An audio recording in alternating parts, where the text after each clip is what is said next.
은혜 받으셨습니까? 설교를 제가 안 해도 되겠습니다, 이제.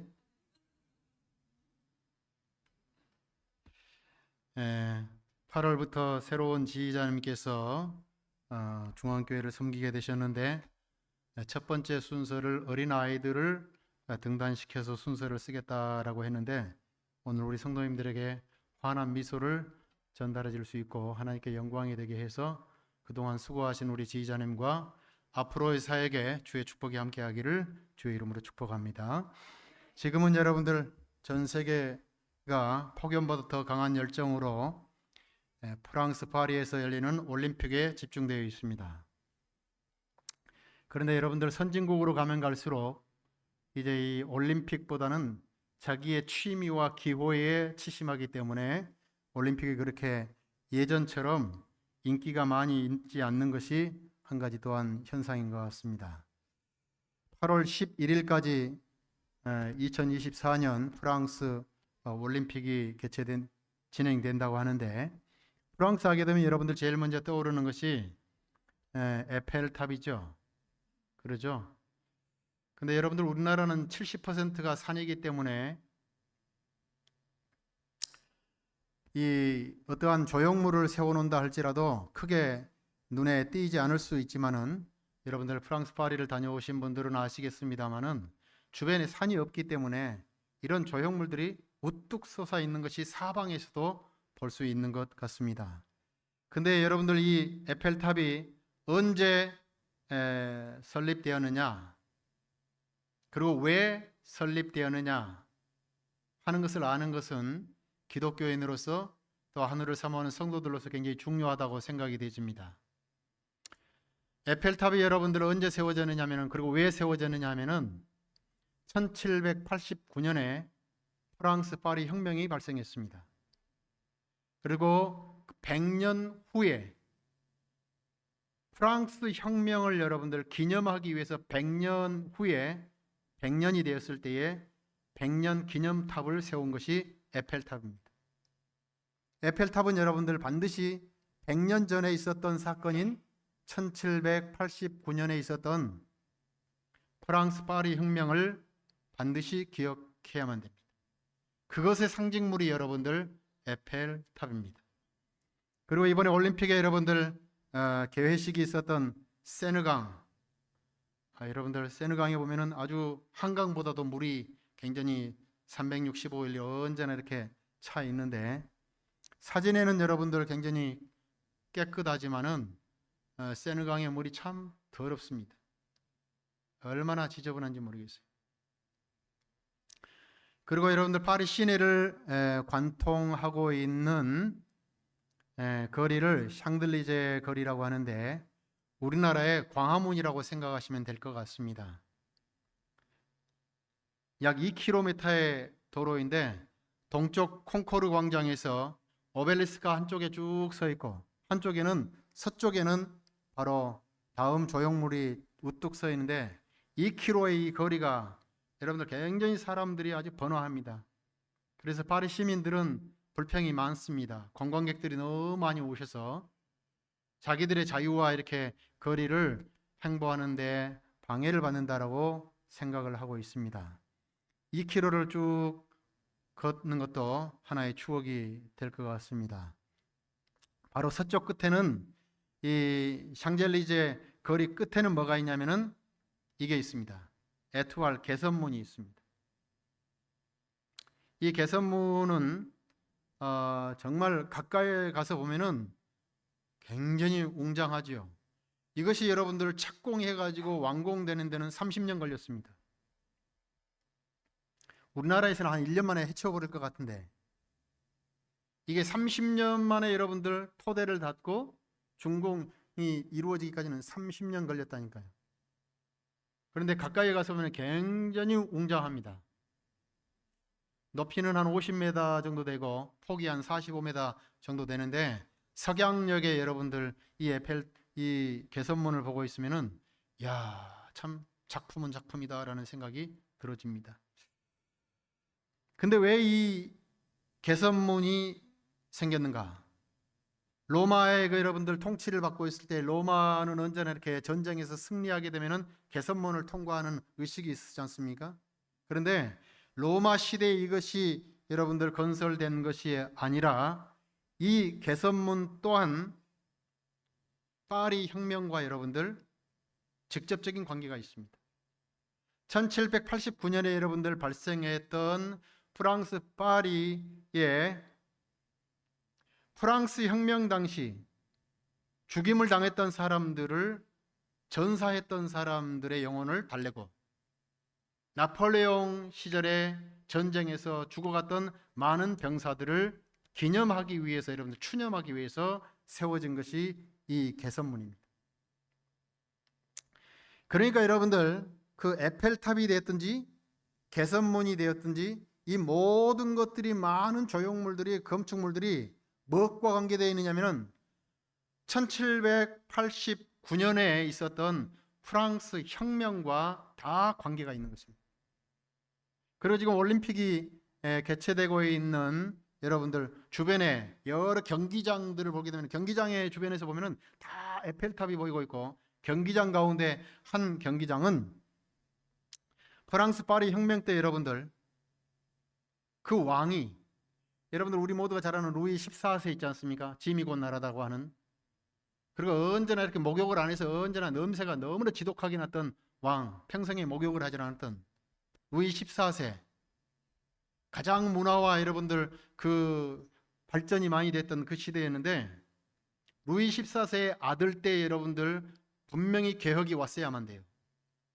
근데 그 아들이 개혁을 하지 않는 것 때문에 그 결과에서는 16세에는 왕과 그 아내였던 마리 앙뚜아네트는 단두대에 여러분들 바로 이렇게 처형당했습니다. 참 비운의 왕이었죠. 그래서 이 여러분들 루이 16세와 마리 앙뚜아네트가 단두대에 세워져 가지고 처형을 당했던 그 광장이 지금 이곳입니다. 그런데 우리가 잘 아시는 것처럼 성경에 보면은 대한민국은 나와 있질 않아요. 근데 제 이름은 나와 있어요. 종이. 종이와 펜으로 할 때 그 종이가 언급이 돼 있더라고요. 여러분들의 이름은 성경에 없어요. 근데 프랑스 파리는 여러분들 프랑스는 성경의 한 페이지를 버젓이 차지하고 있습니다.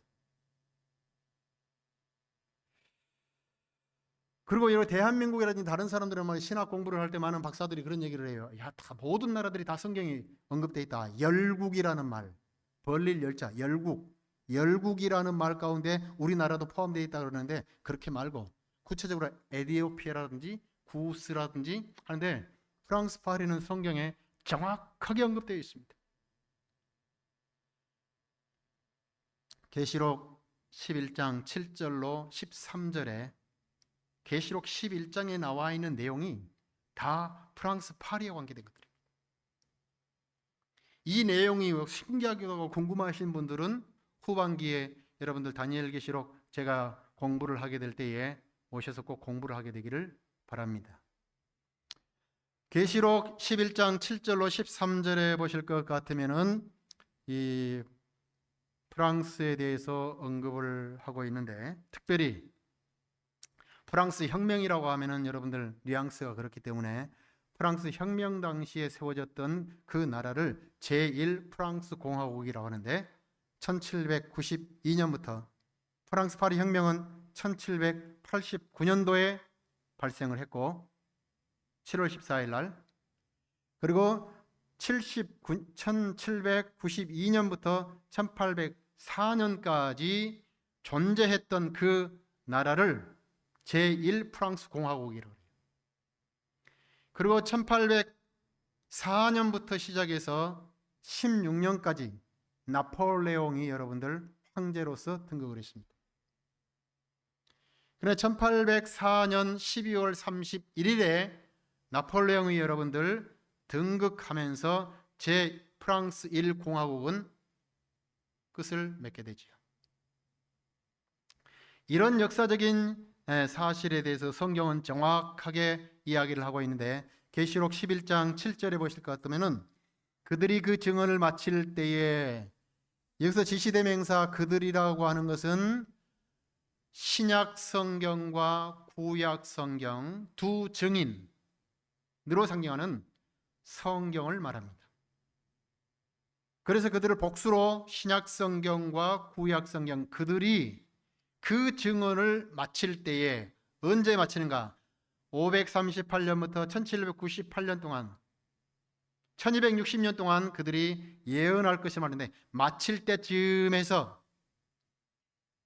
1798년에 마칠 때쯤 됐기 때문에 그 전년 10년 정도 전에 1789년에 무적행으로부터 올라오는 짐승은 1차적으로는 사단 마귀이지만은 사단 마귀의 뜻을 대행했던 특별한 세력이 누구인가? 바로 성경과 더불어 전쟁을 일으켜 그들을 이기고 그들을 죽일 터인즉, 성경을 아주 무참히 불태우고 내던지고 성경과 전쟁을 벌였던 그 역사적인 세력은 누구였는가? 바로 프랑스 혁명 정부였다는 것이 역사학자들의 일괄적인 증언입니다. 그래서 역사적인 기록에 갈 것 같으면 프랑스 혁명과 공포시대 동안에 프랑스를 지배하고 있던 무신론의 세력은 하나님과 그분의 거룩한 말씀에 대하여 싸움을 벌였는데, 그것은 세계가 일찍이 목격하지 못했던 일이었다. 프랑스 혁명 정부가 여러분들 무신론 세력이었어요.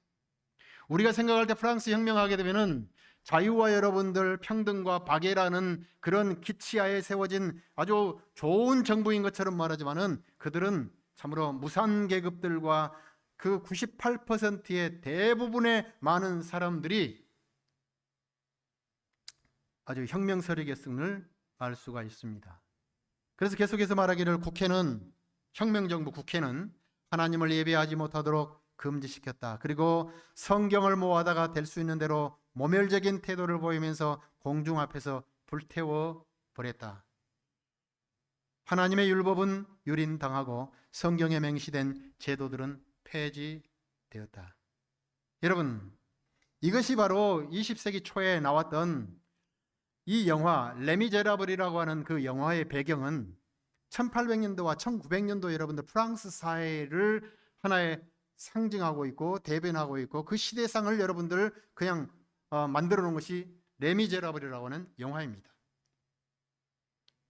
그 레미제라블이라고 하는 뜻은 여러분들이 잘 아시는 것처럼 비참한 사람들, 더 미저러블스 영어로는. 근데 그 당시에 98%의 사람들이 얼마나 지독한 가난과 굶주림과 비참한 삶을 살았는지 이 레미제라블이라고 하는 비참한 사람들이라는 영화 제목에 남겨 있는 것처럼, 여러분들 장발장이 그 누이 동생과 조카가 여러분들 너무나도 굶주리고 가난한 것 때문에 빵 한 조각 여러분들 훔쳤다라는 것 때문에 19년 동안 교도 생활을 하잖아요. 그 당시에 여러분들 프랑스가 그랬어요.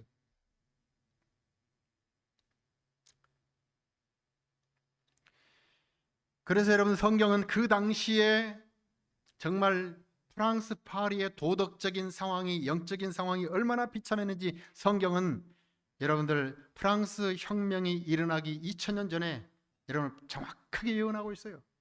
이렇게 말합니다. 계시록 11장 8절에 그들의 시체가, 성경의 시체가 이 말이에요. 성경을 짓밟고 성경을 버렸기 때문에 성경의 시체가 큰 성 프랑스의 큰 성길에 있으리니, 그 성은 영적으로 하면 소돔이라고도 하고 애굽이라고도 하니 곧 그들의 주께서 십자가에 못 박히신 곳이라. 다니엘서와 계시록은 여러분들 우리가 잘 아는 것처럼 암울한 통치와 지배를 받고 있던 시대이기 때문에 단순하고 직접적으로 묘사할 수 없어서 모든 것들을 상당히 우회적으로 여러분들 약간 표현을 했지, 상징적으로. 그런데 이런 그들의 시체가, 성경의 시체가 성길에 있으리니, 그 성은 영적으로 하면 소돔과 같고 구약성경 18장과 19장에 나와 있는 동성애와 성적으로 음란과 너무나도 타락한 것 때문에 하늘의 유황불로 멸망당했던 그 소돔이라는 단어를 통해서 프랑스 파리의 도덕적 상황이 얼마나 참혹한 상황이었는지 하는 것을 묘사하고 있고, 애굽이라고 하는 것은 여러분들 바로가 모세가 이스라엘 백성들을 여러분들 구출하려고 할 때에 모세가 바로 앞에 섰을 때 내 백성을 보내라 라고 했더니 아니 여호와가 누구고 하나님이 누구건데 내가 그를 보내야 하면서 하나님을 공격적으로 무시하고 존재감을 인정하지 않았던 무신론의 세력을 상징하는 것이 애굽이라고 하는 것입니다. 그들이 주께서 십자가에 못 박히신 곳이라. 그런데 이런 세력들이 얼마나 활동하게 될 것인가? 계시록 11장 11절에서는 3일 반 동안 진행될 것이다. 며칠 동안이라고요? 며칠 동안요? 3일 반.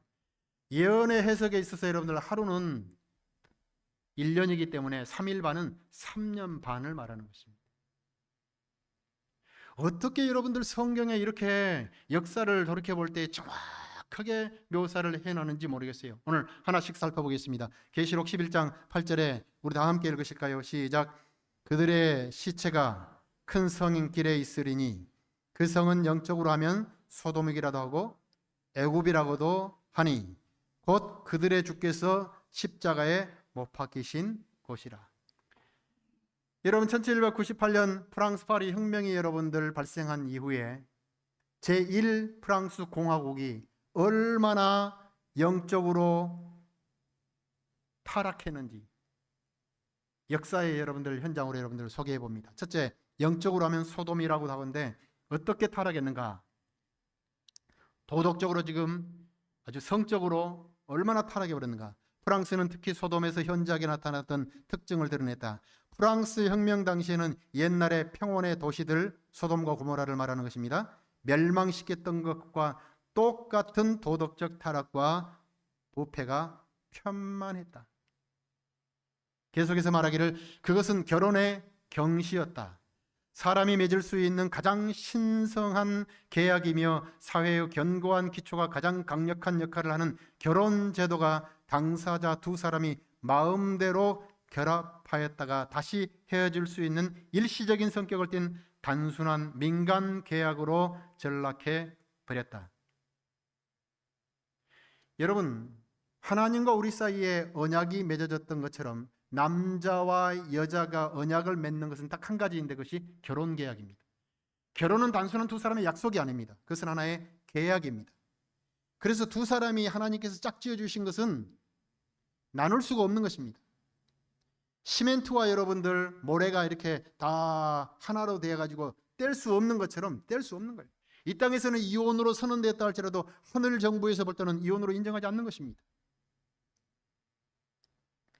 결혼을 여러분들 하나의 언약 제도를 단순한 뭘로요? 신성한 계약을 아주 경시해버린 것입니다. 그래서 결혼 제도가 어떻게 되었느냐 하면은 많은 사람들이 말하기를 프랑스의 혁명시대의 결혼을 간음의 예식으로 평하이다. 레미제라블이라든지 다른 이렇게 그 사료들을 살펴볼 것 같으면 정말 도덕적으로 너무너무 타락해 버렸어요. 그리고 여러분들 이 사실은 19세기 후반으로 들으면서 20세기에 그 프랑스의 최고의 여러분들 철학자이자 사상가요 작가였던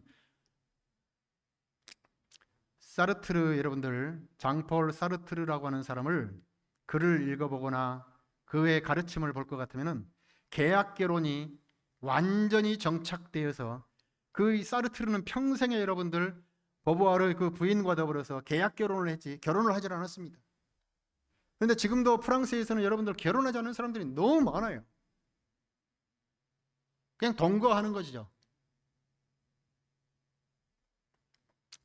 완전히 그 프랑스 사회가 지금 도덕적으로 계속해서 나락을 걷고 있는 가장 그 중대한 역할을 했던 사람 중에 한 사람이 장폴 사르트르입니다.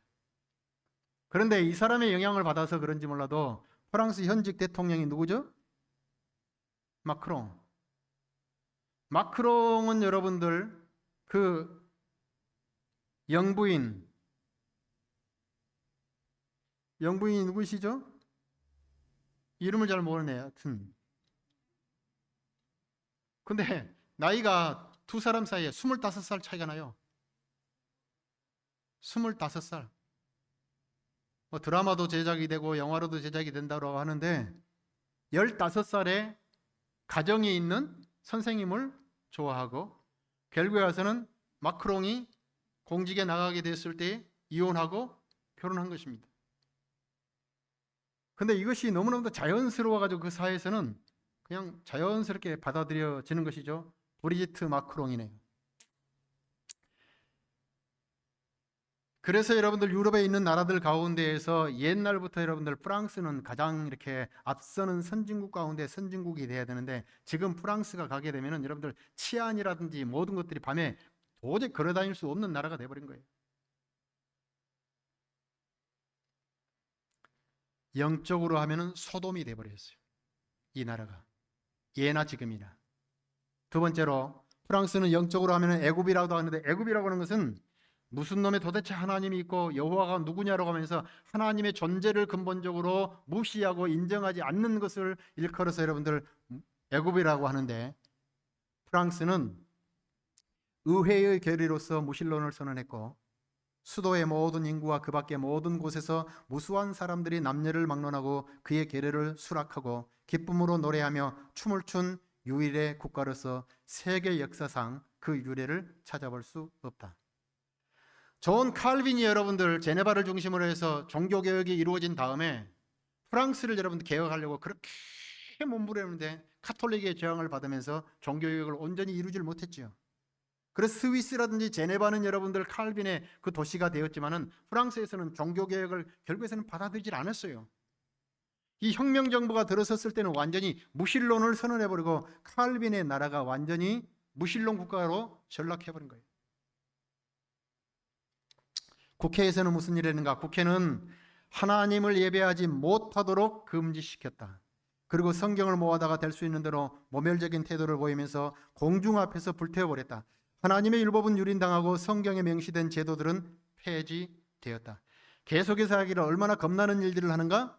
매주의 휴일은 경시되어 버렸고 그 대신에 10일마다 휴식하되 그날은 연락하고 모독적인 일을 하는데 바쳐졌다.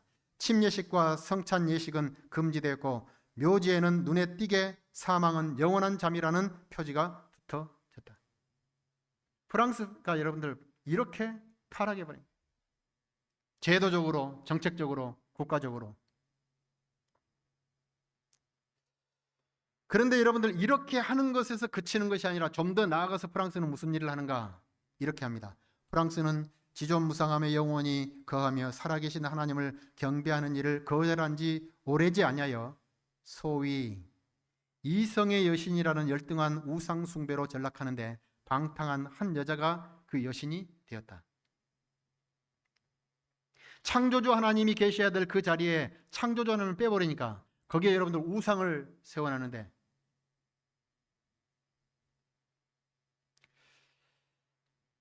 참 단상에서 소개가 그러는데 프랑스에 가니까 참 대단한 조형물들이 있더라고요. 독일도 그렇고.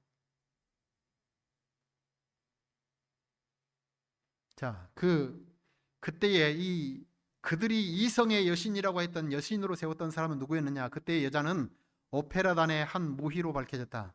프랑스의 국민의회는 그 여자를 그들이 숭배하기에 가장 적합한 이성이라고 하여 그에게 공적인 경배를 하였다. 하나님 예배하지 못하도록 하고 이성의 여신에게 경배하는 그렇게 여러분들 부패하고 변질된 나라가 되어버린 것입니다. 다 함께 이 말씀 읽으십니다. 이 광란의 시대에서 시작. 이 광란의 시대에서 행한 의식 중에 하나는 허망한 일과 불경한 일을 혼합시킨 점에서 달리 유래를 찾을 수 없다. 첫째는 여러분들 소돔이 되어버렸고 두 번째로는 애굽이 되어버렸고 세 번째는 어떻게 되는가? 계시록 11장 18절에서 말씀을 이렇게 합니다. 그들의 성경의 시체가 그 큰 성길에 있으리니 그 성은 영적으로 하면 소돔이라고도 하고 애굽이라고도 하니 곧 그들의 주께서 십자가에 못 박히신 곳이라. 예수님께서는 예루살렘 바깥 갈바리에서 여러분들 십자가에 달려 돌아가셨어요. 프랑스 파리에는 갈바리가 없어요. 그런데 여러분들 사도행전 9장 보실 것 같으면은 사도 바울이 개심하기 전에 아주 여러분들 사내들인 회원으로서 믿는 그리스도인들을 스데반을 포함해서 많은 그리스도인들을 핍박하기 할 때에 그가 그 열심히 너무 지나쳐서 다메섹에 있는 곳까지 제사장들의 여러분들 공문을 가지고 가서 그리스도인들을 포박하고 여러분들 체포해서 죽이려고 할 때에 다메섹 동에서 예수님이 나타나셨잖아요. 그래서 사울에게 이런 질문합니다. 사울아, 사울아, 네가 어찌하여 나를 핍박하느냐? 그러더니 그 음성이 누구인지를 몰라 주여 누구시니까 했더니 예수님이 이런 얘기를 해요. 네가 핍박하는 누구냐면 예수니라 그래요.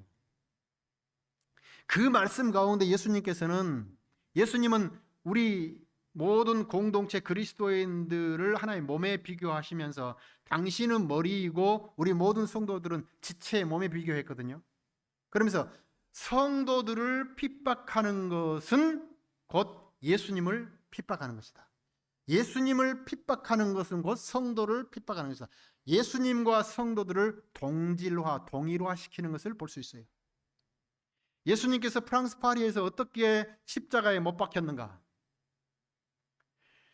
칼빈의 종교개혁을 받아들이지 않고 여러분들 계속해서 반종교개혁을 일으켰던 프랑스 파리에서는 개신교도들, 쉽게 말해서 성경의 진리를 받아들이는 개신교도들을 일컬어서 프로테스탄트라고 하는데 프랑스에서는 이 사람들을 위그노라 그래요. 이 위그노들을 얼마나 많이 죽였는지 모릅니다. 얼마나 많이. 용감한 위그노들은 사람의 양심이 가장 신성하게 여기는 권위를 옹호하기 위하여 싸움을 계속하고 많은 치열한 전쟁터에서 피를 흘렸다. 개신교도들은 법률상 보호에서 제외된 자로 인정되어 그들의 머리에는 현상금이 붙게 되었고 그들은 들짐승처럼 사냥의 대상이 되었다. 가장 비참한 것은 역사에서 여러분들 성 바돌로메 제1의 대학살인데 가톨릭 교인과 기독교인이 결혼하는 것이 너무 분개한 나머지 그 어머니가 여러분들 이 날짜를 정해서 성 바돌로메 제1날 프랑스 파리에서만 2만 명이 죽고 전국에서는 7만 명을 갖다가 잔인하게 죽였던 사건을 성 바돌로메 제1 대학살 사건이라고 합니다. 근데 이 사건이 있을 때에 이 얼마나 가슴 아프고 통탄스러운 일인지 모르는데 역사의 기록에 하면은 교황 그레고리 13세는 이 사건을 기념하기 위하여 프레스코 백화를 그리게 하고 기념 메달을 제작하게 했다. 로마는 이 사건을 기념하는 교회 종소리와 교회 성가대의 찬양의 노래 그리고 거창한 축하 행렬로 대혼잡을 이루었다. 이렇게 여러분들 그리스도인들을 잡아 죽이고 핍박하고 했던 나라가 프랑스 파리입니다. 그런데 이 일도 하나님께서 오래 가지 않고 예언 가운데 뭐라고 했냐면은 11장 11절에 3일 반 후에 하나님께로부터 생기가 그들 속에 들어가매 그들이 발로 일어서니 구경하는 자들이 크게 두려워하였더라. 저는 이 예언을 공부하면서 참 이렇게 정확할 수 있을까? 여러분 그 제1 프랑스 공화국에서 프랑스 여러분 혁명정부에서 AD 1793년 11월 26일 날 국회에서 금지령을 선포했습니다. 성경이고 예배이고 모든 것을 금지해버렸어요. 그래서 그것을 여러분들 어길 경우에는 법의 이름으로 여러분들 처형을 시켰죠. 그런데 3일 반, 예언적으로는 하루는 1년이기 때문에 3년 반 후에 어떤 일이 벌어졌냐면 그 동일한 의회에서 금지령을 내렸던 것을 다시 폐지시키는 선언이 주어집니다. 왜? 프랑스 사회가 너무나도 타락으로 걷잡을 수 없기 때문에 이것을 치료하는 길은 다른 길밖에 없다고 생각한 나머지 3년 반 후에 다시 이것을 철회해야 합니다. 그래서 예언의 말씀이었던 3일 반 후에 하나님께로부터 생기가 그들 속에 들어가매 그들이 발로 일어서니 구경하는 자들이 크게 두려워하더라. 하늘로부터 큰 음성이 있어 이리로 올라오라 함을 그들이 듣고 구름을 타고 하늘로 올라가니 그들의 원수들도 구경하더라.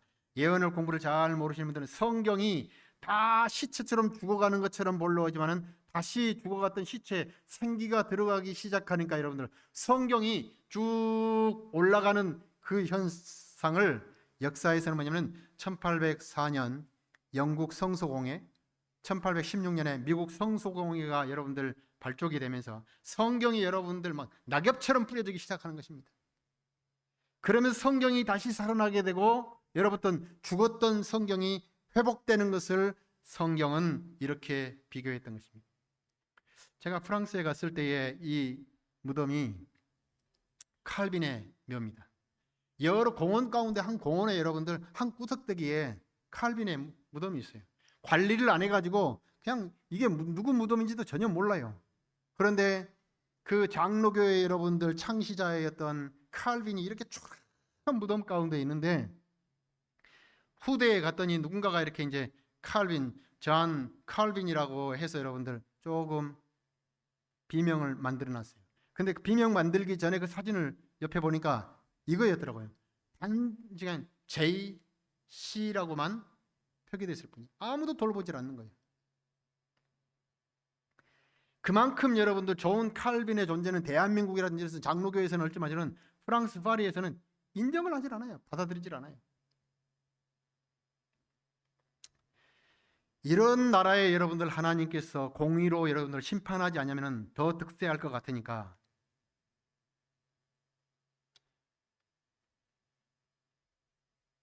그때에 큰 지진이 나서 성 10분의 1이 무너지고 지진에 죽은 사람이 7천이라 그 남은 자들이 들여가여 영광을 하늘의 하나님께 돌리더라. 어떤 일들이 발생하는가? 시간이 없기 때문에 하나님께서 화영주를 세웠던 그곳에 단두대를 세워서 모든 것들을 다시 정리하는 역사적인 사실들은 시간 관계상 줄이도록 하겠습니다. 그런데 지금 파리가 어떤 일을 하고 있는가? 올림픽을 통해서 여러분들 엄청나게 파리의 정신이 그대로 또 다시 드러나기 시작하는데 여러분들 위에 볼 것 같으면은 이게 지금 최후 만찬이잖아요.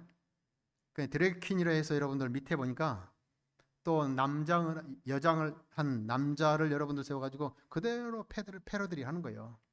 근데 프랑스의 문화 가운데 한 가지가 뭐냐면은 뭔가 어떤 사회적인 현상이라든지 무슨 뭐 이슬람교도들이라면 무슨 뭐 엉덩이를 드러낸다든지 이렇게 좀 그 풍자하고 비하하는 그런 것들이 하나의 문화인 것은 사실이에요. 근데 여러분들 전 세계 여러분들 20억의 기독교인들을 조롱하는 듯한 이 그림을 그리고 있고 또 한 가지는 더 종교를 여러분들 비하하는 것까지도 지나쳐서 남자 유명한 가수가 여러분들 딱 뚜껑에서는 전 누드로 나오잖아요. 근데 저 뒤에 있는 남성은 또 이렇게 성기를 노출시키고 하면서 이 프랑스 파리가 완전히 영적으로 도덕적으로 타락했음을 그냥 드러내주고 있는 것입니다. 근데 더 무서운 것은 뭐냐면은 올림픽에 여러분들 금년에 참석했던 그 올림픽 선수들 가운데 성소수자가 155명이 참석했습니다. 근데 성소수자 가운데 여러분들 여성이 남성으로 된 것은 없어요. 대부분 남성이 여성으로 되는 사람들이 대부분이에요. 근데 이 사람들이 격투기 이제 권투 시합에 나가는데 이 사람들의 지금 전부 다 이 화면에 나와 있는 사람이 남자 같아요, 여자 같아요? 남자 같죠? 근데 여자로 성전환한 사람들입니다. 근데 이 사람들이 권투 시합 같은 데서는 격투기를 나가는데 그 여자 상대 선수들이 얼마나 죽살나게 맞아버리는지 몰라요. 근데 이 사람들의 여러분들 염색체를 다 검사했더니 참고로 여자는 염색체가 XX잖아요. 이 사람은 다 XY야. 그런데 이것이 올림픽 IOC에서도 여러분들 중재를 하고 도쿄 올림픽 같은 데서 했는데 프랑스 조직위에서 여러분들 그것을 적극적으로 받아들이는 거예요. 적극적으로. 그래서 프랑스를 여러분 지배하고 있고 프랑스를 주관하고 있는 위정자들과 관련된 사람들이 얼마나 타락해 있는 것을 볼 수 있는데 영감의 글에서는 이렇게 결론을 짓습니다. 다 함께 읽으십시다. 시작.